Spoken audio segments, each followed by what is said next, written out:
भैया ऐसा है, ओवैसी साहब मेरे मित्र हैं, लेकिन मेरा उनको सुझाव है बिना मांगा हुआ कि आप हैदराबाद संभालिए, हैदराबाद अपना किला बचाइए, बेकार सीमांचल में आकर और कंफ्यूजन पैदा मत कीजिए।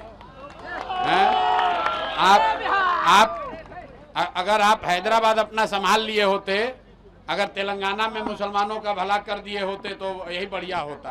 बंगाल में चुनाव हो रहा था तो यहाँ पर आईएसएफ के लोग और ओवैसी साहब आए थे, लेकिन सारे मुसलमानों ने कहा नहीं भाई, हम लोग को टीएमसी पर भरोसा है, हम लोग को भाजपा से लड़ाई, हम लोग को इस सब चक्कर में नहीं पड़ना है।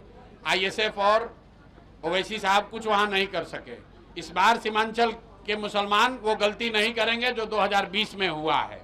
ओवैसी साहब का सम्मान है, बहुत बढ़िया तकरीर करते हैं, पढ़े लिखे व्यक्ति हैं, लेकिन उनको हैदराबाद में रहने दीजिए। सीमांचल के नेता, सीमांचल के रहनुमा, जो जिनको रहनुमाई करनी है वो सीमांचल का बेटा होना चाहिए। हैदराबाद से आकर सीमांचल में नया नेतृत्व खड़ा करने की जरूरत नहीं है।